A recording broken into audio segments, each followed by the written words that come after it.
तो अब हमारे पास जो नेक्स्ट है कि कोवेलेंट हाइड्राइड्स। अब कोवेलेंट हाइड्राइड्स किस तरीके से बनते हैं कि जो हमारे पास नेक्स्ट है कोवेलेंट हाइड्राइड्स, ठीक है।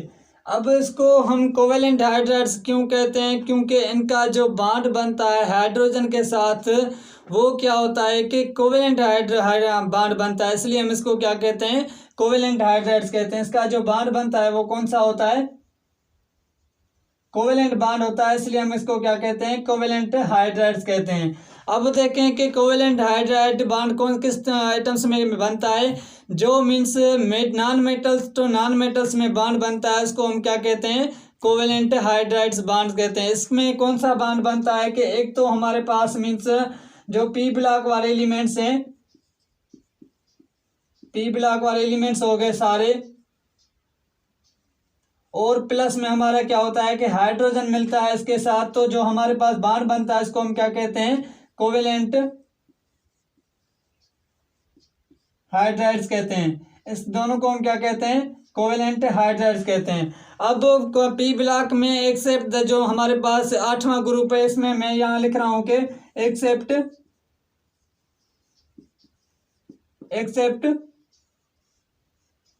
एट्थ ए ग्रुप, इस ग्रुप के सिवा ऑल जो एलिमेंट्स होते हैं पी ब्लॉक में वो क्या बनाते हैं, कोवेलेंट हाइड्राइड्स बनाते हैं। ये 8वां ग्रुप क्यों नहीं बनाता, क्योंकि ये नॉन रिएक्टिव एलिमेंट होता है, इनका जो ऑक्टेट होता है वो क्या होता है, मुकम्मल होता है, इसलिए किसी के साथ भी रिएक्ट नहीं करते। और उसके बाद जो और ग्रुप के एलिमेंट्स हैं, जैसे आपका 3rd हो गया, 4th हो गया, 5th हो गया, 6th 7th तक क्या करते हैं, बॉन्ड बनता है हाइड्रोजन के साथ, वो जो बॉन्ड बनता है वो क्या होता है कि कोवेलेंट हाइड्राइड्स बनता है।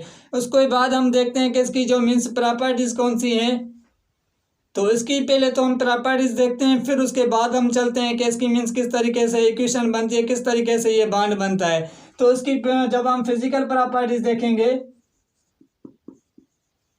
फिजिकल प्रॉपर्टीज, तो ये मैंने आपको बताया कि ये क्या होते हैं, कोवेलेंट होते हैं। आयन के ऊपर मीन्स ये आयन के मीन्स क्या कर दें, इसके मीन्स अपोजिट कर दें, जो भी प्रॉपर्टीज अपोजिट बनेगी वो क्या होगी, इसकी प्रॉपर्टीज होगी। तो इसकी जो पहली प्रॉपर्टीज क्या है कि ये क्या होते हैं कि low melting point and boiling point, ठीक है। इनकी जो मेल्टिंग पॉइंट और बॉइलिंग पॉइंट क्या होती है, वो क्या होती है, लो होती है। आयन की क्या थी, मेल्टिंग पॉइंट, बॉइलिंग पॉइंट क्या थी, हाई थी। और ये क्या होते हैं कि ये इनसॉल्युबल होते हैं, इनसॉल्युबल होते हैं किसमें, वाटर में ये क्या होते हैं, इनसॉल्युबल होते हैं। और जो ऑर्गेनिक कंपाउंड्स होते हैं उसमें क्या होते हैं कि सॉल्युबल होते हैं, ये वाटर में क्या होते हैं, इनसॉल्युबल होते हैं। और हमारे पास की जो 3rd प्रॉपर्टीज है कौन सी है, सेकंड, फर्स्ट, और ये क्या है सेकंड, उसके बाद 3rd है। 3rd में इसका जो मीन्स वो क्या थे कि सॉलिड थे, और जो ये कोवेलेंट बॉन्डेड होते हैं वो क्या होते हैं, यहाँ तो गैसेस होते हैं, यहाँ आपको लिक्विड फॉर्म में मिलेंगे, यहाँ गैसेस फॉर्म में मिलेंगे। तो ये किस फॉर्म में हमें मिलते हैं, यहाँ तो आपको लिक्विड फॉर्म में मिलेंगे, यहाँ एंड आपको क्या कौन से फॉर्म में मिलेंगे, ये गैस फॉर्म में मिलेंगे। इसकी ये क्या है कि फिजिकल प्रॉपर्टीज के, इसकी जो मेल्टिंग पॉइंट और बॉइलिंग पॉइंट होती है वो क्या होती है, लो होती है। और उसकी जो और उसके बाद ये क्या होते हैं कि 4th पॉइंट यहाँ लिखें कि ये क्या होते हैं कि ये नॉन इलेक्ट्रोलाइट होते हैं, ठीक है। मीन्स ये इलेक्ट्रिसिटी को क्या करते हैं, कंडक्ट नहीं करते, इलेक्ट्रिसिटी को पास नहीं करते, इलेक्ट्रिसिटी को क्रॉस नहीं करते, इसलिए हम इसको क्या कहते हैं, नॉन इलेक्ट्रोलाइट कहते हैं। और जो आयनिक होते हैं वो क्या होते हैं, इलेक्ट्रोलाइट होते हैं, और ये क्या होते हैं, नॉन इलेक्ट्रोलाइट होते हैं। इसके बाद हम चलते हैं कि किस तरीके से बॉन्ड बनते हैं, कि हम मीन्स जो हमारे पास 3rd 4th 5th 6th group हमारे पास जो आता है, 7th ग्रुप तक मीन्स हम क्या करेंगे, उन ग्रुप के साथ हम इसका क्या करवाएंगे, रिएक्ट करवाएंगे। रिएक्ट करने के बाद क्या बनते हैं कि कोवेलेंट हाइड्राइड्स बनते हैं। और वो किस तरीके से बनते हैं, तो देखें कि हमारे पास जो फर्स्ट ग्रुप कौन सा है कि 3rd ए ग्रुप है। 3rd ए ग्रुप की किसको हम क्या कहते हैं, जो हमारे पास बोरान फैमिली होती है, बोरान फैमिली को हम क्या कहते हैं, 3rd ए ग्रुप कहते हैं। अब जब आप इसको बोरान के साथ, हमारे पास पहला एलिमेंट कौन सा होता है, बोरान होता है, ठीक है। जब हम इसका हाइड्रोजन के साथ रिएक्ट करवाएंगे तो हमारे पास प्रोडक्ट क्या बनेगा पहले मैं क्या करता हूँ कि यहाँ से जस्ट मैं मीन्स यहाँ से रिएक्टेंट लिखता हूँ। उसके बाद जब हम सारे के रिएक्टेंट लिखेंगे तो उसके बाद हम क्या करेंगे, प्रोडक्ट की तरफ जाएंगे। ठीक है, तो जहाँ से प्रोडक्ट जो बनेगा वो बाद में देखते हैं। उसके बाद हमारे पास और ग्रुप कौन सा होता है, फोर्थ ग्रुप होता है। तो देखें फोर्थ ग्रुप का पहला एलिमेंट्स कौन सा होता है, कार्बन होता है। कार्बन का जब हम हाइड्रोजन के साथ रिएक्ट करवाएंगे तो जो हमें प्रोडक्ट मिलेगा वो भी क्या होगा, कोवेलेंट हाइड्राइड्स होगा। उसके बाद हमारे पास कौन सा ग्रुप होता है, फिफ्थ ग्रुप होता है। फिफ्थ ग्रुप का पहला एलिमेंट्स कौन सा होता है, नाइट्रोजन होता है। नाइट्रोजन जब इसके साथ रिएक्ट करेगा तो जो हमारे पास प्रोडक्ट मिलेगा वो कौन सा मिलेगा, यहाँ से। और उसके बाद हमारा नाइट्रोजन के बाद कौन सा एलिमेंट्स होता है, फास्फोरस होता है। फास्फोरस का भी हम इसके साथ रिएक्ट करवाएंगे तो जो हमारे पास प्रोडक्ट मिलेगा वो देखते हैं। उसके बाद हमारे पास सिक्स ग्रुप होता है।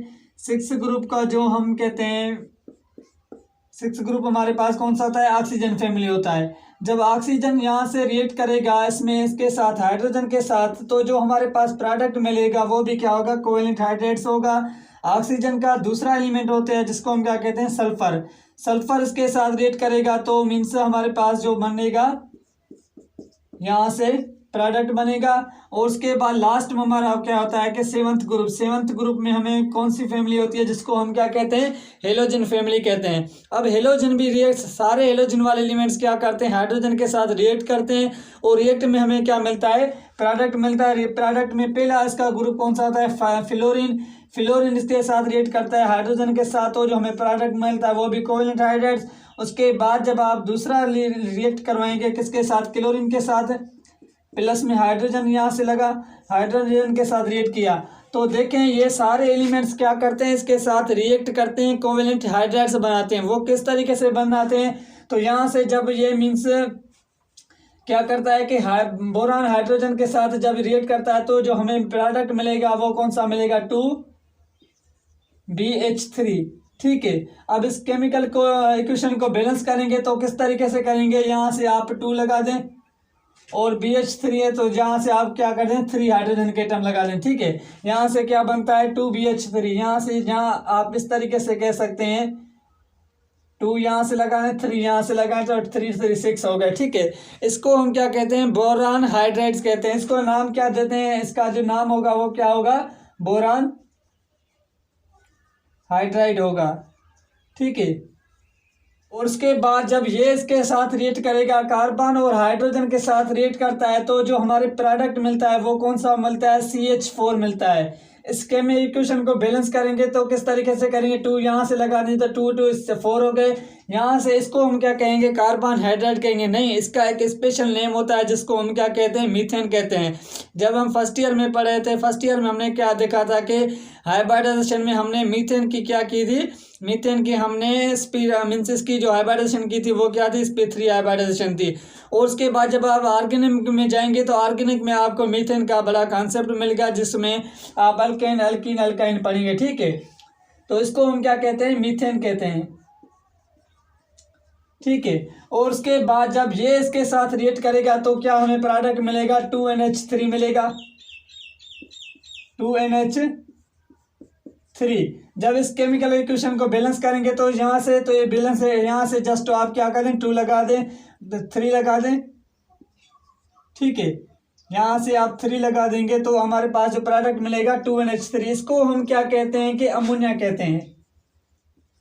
इसको हम क्या कहते हैं, अमोनिया गैस कहते हैं। ठीक है, उसके बाद ये जब इसके साथ रिएक्ट करेगा तो यहाँ से भी क्या बनता है कि 2PH3 मीन्स यहाँ से बनता है। और इसका भी एक अलग सा नेम होता है जिसको हम क्या कहते हैं, फास्फीन कहते हैं, फास्फीन। ठीक है, और इसके साथ जब ये रिएक्ट करता है तो जो यहाँ से प्रोडक्ट मिलता है वो कौन सा प्रोडक्ट मिलता है, H2O। H2O को हम क्या कहते हैं, वाटर कहते हैं। ठीक है, हाइड्राइड यहाँ से बनता है तो ये क्या बन जाता है, H2, इस तरीके से बन जाता है। इसको हम क्या कहते हैं, हाइड्रोसल्फाइड कहते हैं, यहाँ सल्फर हाइड्राइड कहते हैं, सल्फर। ठीक है, सल्फर हाइड्राइड कहते हैं। इसका जो नाम होता है वो क्या होता है, सल्फर हाइड्राइड कहते हैं। और यहाँ से जब बांड बनता है तो यहाँ से जो बांड बनता है वो क्या बनता है कि यहाँ से हाइड्रोजन फ्लोरीन यहाँ से रिएक्ट करके क्या बनाते हैं, इसको हाइड्रोफ्लोरिक एसिड कहते हैं। जो इसका जो नाम होता है इसको हम क्या कहते हैं, हाइड्रोफ्लोरिक एसिड कहते हैं। ठीक है, इसको हम क्या कहते हैं, हाइड्रोफ्लोरिक एसिड कहते हैं। और यहाँ से जब क्लोरीन रिएक्ट करता है हाइड्रोजन के साथ, तो जो यहाँ से बनता है उसको हम क्या कहते हैं, यहाँ से HCl बन जाता है। और HCl का आपको पता है कि HCl जो होता है हमारे पास स्ट्रॉन्ग एसिड होता है, तो इसको हम क्या कहते हैं, हाइड्रोक्लोरिक एसिड कहते हैं। ठीक है, यहाँ से क्या बनता है, हाइड्रोक्लोरिक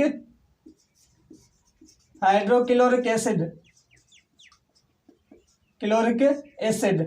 तो इस तरीके से ये रिएक्ट करके हमारे पास हाइड्राइड्स बनाते हैं, सारे कोवेलेंट हाइड्राइड्स होते हैं। अब यहाँ से दूसरी पॉइंट आपको मैं बताऊं कि यहाँ से जब हम यहाँ से बॉन्ड बना रहे हैं तो वो किस नेचर के बॉन्ड बन रहे हैं। मीन्स हमें क्या पता चले कि 3 नेचर के बॉन्ड होते हैं। एक तो हमारे पास न्यूट्रल होते हैं, और दूसरे हमारे पास एसिड होते हैं, और तीसरे हमारे पास क्या होते हैं कि बेस होते हैं।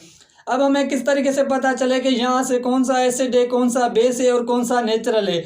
तो देखें कि यहाँ से हमारे पास जो बॉन्ड बनते हैं वो क्या है कि पहले जो हमारे पास 2 ग्रुप्स होते हैं, यहाँ से पहला ग्रुप और थर्ड और फोर्थ ग्रुप होते हैं। तो ये जो बॉन्ड बनाते हैं इनको हम क्या कहते हैं, न्यूट्रल कहते हैं। ये कौन सा बॉन्ड बनाते हैं, न्यूट्रल बॉन्ड बनाते हैं। ठीक है, पहला और दूसरा ग्रुप यहाँ से जो बॉन्ड बनता है, जो हाइड्राइड्स बनते हैं वो क्या होते हैं कि वो न्यूट्रल बनते हैं हमेशा। ठीक है, उसके बाद हमारे पास ये जो ग्रुप 2 हैं, तो यहाँ से 2 ग्रुप्स क्या बनाते हैं, मीन्स आपके पास ये ग्रुप्स यहाँ से क्या होता है कि ये 2 ग्रुप्स क्या होते हैं, मीन्स हमारे पास 5th और 6th ग्रुप जो होते हैं ये हमारे पास क्या बनाते हैं, बेस बनाते हैं। मीन्स ये क्या बनाते हैं, बेस बनाते हैं। ठीक है, यहाँ से ये ग्रुप हमारे पास क्या बनाते हैं, बेस बनाते हैं। उसके बाद यहाँ से जो ये दोनों लास्ट वाले ग्रुप हैं ये क्या बनाते हैं, हमारे को एसिड बनाते हैं। ये कौन सा नेचर का बनाते हैं, इसकी जो नेचर होती है वो क्या होती है कि एसिड नेचर होती है। अब आप सोच रहे होंगे कि यहाँ से जो हमारे पास 6 ग्रुप में बॉन्ड बन रहा है वो बन रहा है वाटर। तो वाटर तो न्यूट्रल होता है, वाटर एसिड भी होता है, बेस भी होता है, मीन्स ये न्यूट्रल है। अब ये किस तरीके से हम इसको एसिड कह रहे हैं, तो जो ऑक्सीजन रिएक्ट करता है हाइड्रोजन के साथ तो जो वो बॉन्ड बनता है वो कौन सा होता है, न्यूट्रल होता है। लेकिन आपको पता है कि टॉप टू बॉटम में आपकी एसिडिटी क्या होती है, इंक्रीज होती है। आपकी टॉप टू बॉटम में एसिडिटी क्या होती है, इंक्रीज होती है। तो जैसे ही टॉप टू बॉटम में आपका सल्फर जब रिएक्ट करता है, यहाँ से हाइड्रोजन के साथ सल्फर रिएक्ट करता है, तो वो जो बॉन्ड बनता है वो क्या होता है कि एसिड बॉन्ड बनता है। मीन्स पहला ऑक्सीजन तो न्यूट्रल बनता है, लेकिन लास्ट वाले जो इलेक्ट्रॉन एटम्स हैं वो क्या बनाते हैं, वो एसिड बनाते हैं। तो इनकी नेचर क्या होती है कि एसिड की नेचर होती है। उसके बाद लास्ट में आपको बताऊं कि वो अहम बात है कि हमेशा MCQs आता है, एंटीस वाले नीट वाले MCQs देते हैं कि यहाँ से कौन सा ग्रुप जो इलेक्ट्रॉन दे रहा है वो इलेक्ट्रॉन डेफिशिएंट है या इलेक्ट्रॉन एफिशिएंट है या इलेक्ट्रॉन प्रिसाइज है। ये 3 किस्म की यहाँ से बॉन्ड में इलेक्ट्रॉन्स होते हैं। एक तो को हम क्या कहते हैं, इलेक्ट्रॉन डेफिशिएंट, और दूसरा होता है इलेक्ट्रॉन एफिशिएंट, और उसके बाद जो हमारा होता है इलेक्ट्रॉन प्रिसाइज होता है। ठीक है, तो यहाँ से हम उनको भी देखेंगे। तो देखें कि यहाँ से जब एक को हम क्या कहते हैं, इलेक्ट्रॉन डेफिशिएंट कहते हैं, एक को हम क्या कहते हैं, इलेक्ट्रॉन, ठीक है, एक को हम क्या कहते हैं, इलेक्ट्रॉन डेफिशिएंट कहते हैं। और उसके बाद दूसरा जो हमारे पास होता है इलेक्ट्रॉन एफिशिएंट कहते हैं, उसको हम क्या कहते हैं, इलेक्ट्रॉन एफिशिएंट। ठीक है, और उसके बाद तीसरा होता है, इसको हम क्या कहते हैं, इलेक्ट्रॉन प्रिसाइज कहते हैं, प्रिसाइज। ठीक है, ये 3 किस्म के यहाँ से होते हैं कि इलेक्ट्रॉन डेफिशिएंट किसको कहते हैं, इलेक्ट्रॉन डेफिशिएंट मीन्स कमी। जब हमारे पास किसी इलेक्ट्रॉन की कमी होती है तो उसको हम क्या कहते हैं, इलेक्ट्रॉन डेफिशिएंट कहते हैं। और उसके बाद हमारे पास वर्ड आता है कि इलेक्ट्रॉन एफिशिएंट। अब एफिशिएंट क्या क्या मतलब होता है कि एफिशिएंट मीन्स ज़्यादती। यहाँ से क्या होता है कि इलेक्ट्रॉन कुछ ज़्यादा हो जाते हैं, उसको हम क्या कहते हैं, इलेक्ट्रॉन एफिशिएंट कहते हैं। और उसके बाद तीसरा वर्ड हमारे पास आता है इलेक्ट्रॉन प्रिसाइज। अब इलेक्ट्रॉन प्रिसाइज की क्या मतलब है कि इलेक्ट्रॉन प्रिसाइज का मतलब होता है कि मीन्स नॉर्मल कंडीशन में आपके पास इलेक्ट्रॉन्स ऑक्टेट के लिए चाहिए थे, वो ऑक्टेट आपका मुकम्मल हो गया, तो उसको हम क्या कहते हैं, इलेक्ट्रॉन प्रिसाइज होते हैं। तो यहाँ से कौन से ग्रुप ऐसे हैं जो मीन्स इलेक्ट्रॉन डेफिशिएंट है और उसके बाद इलेक्ट्रॉन प्रिसाइज है। तो देखिए हमारे पास फर्स्ट ग्रुप पे चलते हैं, जो हमारे पास फोर्थ ग्रुप है, तो ये प्रिसाइज है, यहाँ डेफिशिएंट है। तो इसका जब हम यहाँ से स्ट्रक्चर बनाएंगे तो इस तरीके से यहाँ से बॉन्ड बनता है, बोरान के साथ 3 हाइड्रोजन होते हैं, यहाँ से भी कितने होते हैं, 3 हाइड्रोजन होते हैं। अब इनके देखेंगे कि हमारे पास इलेक्ट्रॉन लोन पेयर्स कौन से हैं और इलेक्ट्रॉन बॉन्ड पेयर्स कौन से हैं। तो यहाँ से जब आप इसके बॉन्ड पेयर्स इलेक्ट्रॉन्स देखेंगे तो जो हमारे पास 2 यहाँ से, 2 यहाँ से और 2 यहाँ से, तो टोटल कितने हमारे पास बनते हैं, 6 बनते हैं। और ऑक्टेट पूरा करने के लिए कितने इलेक्ट्रॉन्स चाहिए हमें, 8 इलेक्ट्रॉन्स चाहिए। लोन पेयर से इसके इलेक्ट्रॉन कितने, 0 हैं। तो यहाँ से देखेंगे कि इसके मीन्स ऑक्टेट पूरा करने के लिए 2 इलेक्ट्रॉन और चाहिए, इसके पास इलेक्ट्रॉन्स की कमी है। तो जो हमारा पहला ग्रुप होता है उसको हम क्या कहते हैं, इलेक्ट्रॉन डेफिशिएंट कहते हैं। तो हमारे पास पहला यहाँ से ग्रुप लिखेंगे, तो जो हमारे पास मीन्स थर्ड ए ग्रुप है उसको हम क्या कहते हैं, इलेक्ट्रॉन डेफिशिएंट कहते हैं। ठीक है, अब नीचे आते हैं कि नीचे हमारे पास कौन सा ग्रुप है। जो हमारे पास नीचे ग्रुप है कि 4 ग्रुप। 4 में क्या है कि कार्बन के साथ हाइड्रोजन अटैच हुआ है। कार्बन यहाँ से बॉन्ड बना हुआ है और यहाँ से हाइड्रोजन इसके साथ अटैच है, यहाँ से हाइड्रोजन इसके साथ अटैच है, यहाँ से हाइड्रोजन अटैच है। अब इसके पास देखेंगे, इसके पास बॉन्ड पेयर्स इलेक्ट्रॉन्स कितने हैं, इसके बाद 2 यहाँ से, 2 यहाँ से, 2 यहाँ से, 2 यहाँ से इलेक्ट्रॉन्स हैं। टोटल कितने हुए कि इसके बॉन्ड पेयर्स इलेक्ट्रॉन्स 8 हैं। और नॉन पेयर्स इलेक्ट्रॉन्स के पास कितने हैं कि वो क्या है, 0 है। और इसके जो मीन्स ऑक्टेट पूरा करने के लिए इलेक्ट्रॉन कितने चाहिए, 8 चाहिए। तो 8 इसके पास बॉन्ड पेयर्स इलेक्ट्रॉन्स हैं। तो इसका मतलब कि इसका ऑक्टेट मुकम्मल है। तो इसकी मतलब कि इसके पास नॉर्मल कंडीशन है।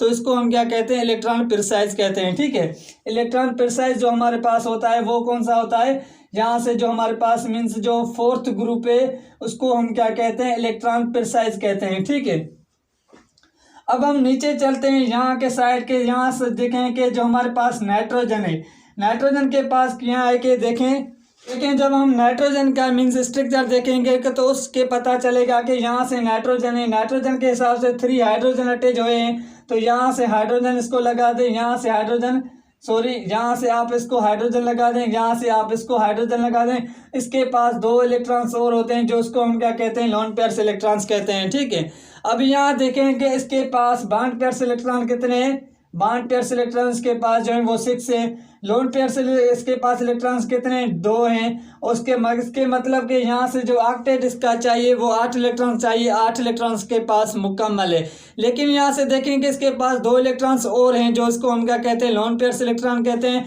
तो इस ग्रुप को हम क्या कहते हैं, जिसके ये जो ग्रुप है मीन्स 5th ग्रुप वाला, 4th ग्रुप वाला मीन्स यहाँ से 5th ग्रुप जो है उसको भी हम क्या कहते हैं, इलेक्ट्रॉन एफिशिएंट कहते हैं। तो यहाँ से देखें कि इलेक्ट्रॉन एफिशिएंट मतलब ज़्यादा थे, इसके पास 2 इलेक्ट्रॉन्स और हैं। तो हमारे पास ये ग्रुप जो है हमारे पास 5th ग्रुप है, इसको हम क्या कहते हैं, इस इलेक्ट्रॉन एफिशिएंट कहते हैं। ठीक है, उसके बाद हमारे पास है कि 6th ग्रुप। 6th ग्रुप के पास देखें कि यहाँ से क्या है कि वाटर बना हुआ है। तो वाटर से रिएक्ट किस तरीके से, यहाँ से प्रोडक्ट में स्ट्रक्चर होता है, इस तरीके से होता है। और इसके पास 2 इलेक्ट्रॉन्स लोन पेयर्स इलेक्ट्रॉन्स होते हैं। ठीक है, इसके बॉन्ड पेयर्स इलेक्ट्रॉन 4 है और उसके बाद 4 इलेक्ट्रॉन्स लोन पेयर है। यहाँ से देखेंगे बॉन्ड पेयर्स इसके इलेक्ट्रॉन्स कितने, 4 हैं। और उसके बाद यहाँ से देखें कि इसके लोन पेयर्स इलेक्ट्रॉन्स कितने हैं, वो भी क्या हैं, 4 हैं। ठीक है, अब देखें कि यहाँ से 4 और 4 इसका तो ऑक्टेट मुकम्मल है, लेकिन इसके पास लोन पेयर्स 4 इलेक्ट्रॉन्स हैं और तो मीन्स इसके साथ भी क्या है कि ज़्यादती है। तो यहाँ से जो हमारे पास 5th ग्रुप होता है उसको भी हम क्या कहते हैं कि इस 5th ग्रुप को भी हम क्या कहते हैं, जो 6th ग्रुप होता है उसको भी हम क्या कहते हैं, इलेक्ट्रॉन एफिशिएंट कहते हैं। तो हमारे पास यहाँ से फिर 6th ग्रुप है उसको भी हम क्या कहते हैं कि इलेक्ट्रॉन एफिशिएंट कहते हैं।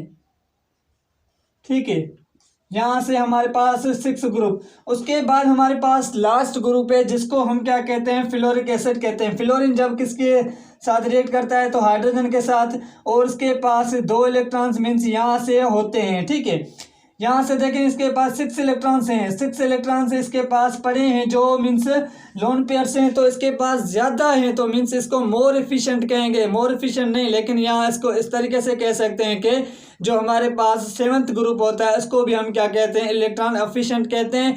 यहाँ से हमारे पास 7 ग्रुप जो है वो भी क्या है कि इलेक्ट्रॉन एफिशिएंट है। हमारे पास 3 ग्रुप्स क्या होते हैं, इलेक्ट्रॉन एफिशिएंट कहते हैं। एक ग्रुप को हम क्या कहते हैं, इलेक्ट्रॉन प्रिसाइज कहते हैं, और एक ग्रुप को हम क्या कहते हैं, इलेक्ट्रॉन डिफिशिएंट कहते हैं। तो यहाँ से हमारा लेक्चर जो है वो कंप्लीट होता है। इंशाल्लाह अगले लेक्चर में मिलते हैं, जिसमें हम देखेंगे कि कॉम्प्लेक्स हाइड्राइड्स क्या है, उसके बाद मेटालिक हाइड्राइड्स क्या है, उसके बाद पॉलीमेरिक, और हमारे पास बॉर्डर लाइन वो रहते हैं। ठीक है, तो डियर फ्रेंड्स, अल्लाह हाफिज़।